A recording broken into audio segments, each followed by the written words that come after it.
Hello बच्चों, मैं संजीव कुमार आपका स्वागत करता हूं आपके अपने चैनल आईवाईसी क्लासेस में। तो बिना समय गंवाए चलिए शुरू करते हैं आज की पढ़ाई। आज देखेंगे हम लोग मौत का सिलसिला, लेकिन इसको आगे जानने से पहले कुछ पिछली बातों को समझ लेते हैं। जर्मनी में ये जो नरसंहार हो रहा था, मारकाट हो रहा था, तो इसके पीछे कारण क्या था? ये मौत का सिलसिला आखिर शुरू क्यों हुआ? तो इसको जानने के लिए चलिए पहले समझते हैं कुछ बातों को। नस्लों से संबंधित कुछ अवधारणाएं थीं उस समय, जैसा कि आपने पिछले क्लासेस में पढ़ा। चार्ल्स डार्विन और हर्बर्ट स्पेंसर नामक दो वैज्ञानिकों के बारे में। आखिर इनकी बातें जो इन्होंने बताई वो क्या बातें थी, चलिए इसको एक बार फिर से समझ लेते हैं। एक एक करके समझेंगे। जैसे कि पहले चार्ल्स डार्विन के बारे में जानते हैं। चार्ल्स डार्विन एक प्रकृति विज्ञानी थे जिन्होंने पौधों और पशुओं पर अपना अनुसंधान किया था, रिसर्च, जिसके अंतर्गत उन्होंने बताया था कि जर्मन आर्य सबसे उच्च श्रेणी के व्यक्ति हैं और यहूदी निम्न श्रेणी के। और हर्बर्ट स्पेंसर नामक जो वैज्ञानिक थे, उन्होंने अतिजीविता का सिद्धांत दिया था। उनके अनुसार जो सबसे योग्य है वही जिंदा बचेगा, यह विचार दिया था उन्होंने।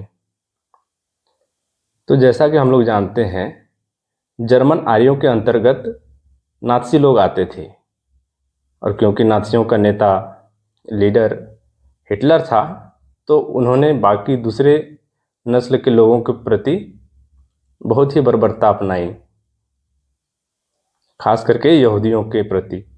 और यहूदियों को तो ये भी समझा जाता था कि उनके भगवान ईसा मसीह के हत्यारे वे ही हैं। तो ये जो मौत का सिलसिला हुआ था, जिसको कि 3 चरणों में बताया गया है आपकी किताब में, जिसमें कि पहला चरण है बहिष्कार, जो कि 1933 से 1939 के बीच में हुआ था। हमारे बीच तुम्हें नागरिकों की तरह रहने का कोई हक नहीं। किनके प्रति ऐसा कहा जा रहा है? दूसरे अन्य नस्ल के लोगों के प्रति। अन्य लोग मतलब कि नात्सियों के अतिरिक्त जो और अन्य नस्ल थे उनके प्रति। न्यूरेमबर्ग नागरिकता अधिकार, सितंबर 1935। इसके अंतर्गत क्या था? पहला, जर्मन या उससे संबंधित रक्त वाले व्यक्ति ही जर्मन नागरिक होंगे और उन्हें जर्मन साम्राज्य का संरक्षण मिलेगा। दूसरा, यहूदियों और जर्मनों के बीच विवाह पर पाबंदी। तीसरा, यहूदियों और जर्मनों के बीच विवाहेतर संबंधों को अपराध घोषित कर दिया गया।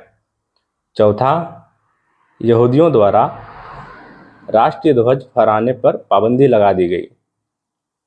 इसके अतिरिक्त कुछ अन्य कानूनी उपाय भी थे, जिसमें था पहला, यहूदी व्यवसायों का बहिष्कार। दूसरा, सरकारी सेवाओं से निकाला जाना। तीसरा, यहूदियों की संपत्ति की जब्ती और बिक्री। इसके अलावा नवंबर 1938 के एक जनसंहार में यहूदियों की संपत्तियों को तहस नहस किया गया, लूटा गया, उनके घरों पर हमले हुए, यहूदी प्रार्थना घर, साइनोगोग्स जला दिए गए और उन्हें गिरफ्तार किया गया। इस घटना को नाइट ऑफ ब्रोकन ग्लास के नाम से याद किया जाता है। देखिए, चित्र 16 में दिखाया गया है पार्क में रखी बेंच केवल आर्यों के लिए। इस चित्र को देखकर यह समझा जा सकता है कि जर्मनी में अन्य नस्लों और आर्यों के बीच में किस तरह से भेदभाव हो चुका था। देखिए, इस चित्र में दिखाया गया है कि इस संकेत पट में ऐलान किया जा रहा है कि उत्तरी समुद्र स्नान क्षेत्र यहूदियों से मुक्त है। मतलब एक ऐसा क्षेत्र जो जहां यहूदी अब नहीं है। देखिए, दूसरा चरण दड़बाबंदी, घेटोआइजेशन, 1940 से 44 के बीच की बात है। तुम्हें हमारे बीच रहने का कोई हक नहीं। यहाँ भी वही बात है, अन्य नस्लों के प्रति बात हो रही है।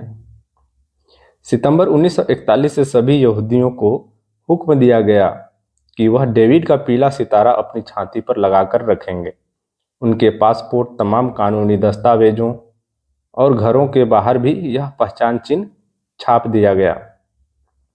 जर्मनी में उन्हें यहूदी मकानों में और पूर्वी क्षेत्र के लोद्ज एवं वर्सा जैसी घेटो बस्तियों में कष्टपूर्ण और दरिद्रता की स्थिति में रखा जाता था। ये बेहद पिछड़े और निर्धन इलाके थे। घेटो में दाखिल होने से पहले यहूदियों को अपनी सारी संपत्ति छोड़ देने के लिए मजबूर किया गया। कुछ ही समय में घेटो बस्तियों में वंचना, भूखमरी, गंदगी और बीमारियों का साम्राज्य व्याप्त हो गया। देखिए, इस चित्र में दिखाया गया है कि एक यहूदी व्यक्ति मेरे पास बेचने के लिए बस यही है। घेटो के लोगों के पास जीने का कोई रास्ता नहीं बचा था। तीसरा चरण, सर्वनाश 1941 के बाद तुम्हें जीने का अधिकार नहीं। समूचे यूरोप के यहूदी मकानों, यातना गृहों और घेटो बस्तियों में रहने वाले यहूदियों को मालगाड़ियों से भर भर कर मौत के कारखानों में लाया जाने लगा। पोलैंड तथा अन्य पूर्वी इलाकों में, मुख्य रूप से बेल्जेक, ऑस्विट्स, सोबिबोर, त्रेबलिंका,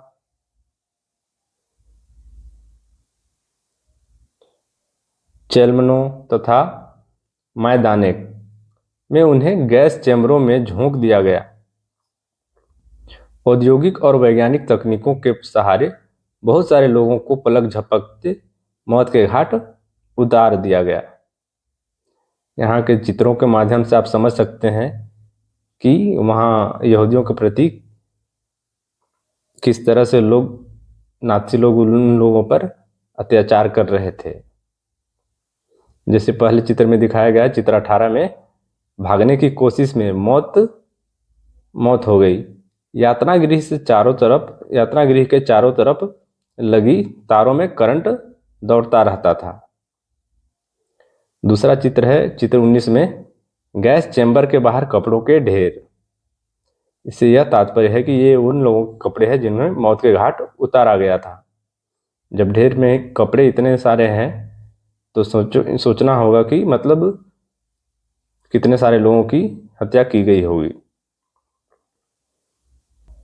उसी तरह चित्र 20 में दिखाया गया है कि एक यातना गृह, जहां पर वैसे लोगों को लाया जाता था। और चित्र 21 में दिखाया गया है एक यातना गृह। और चित्र 22 में दिखाया गया है अंतिम समाधान से पहले कैदियों से छीने गए जूते।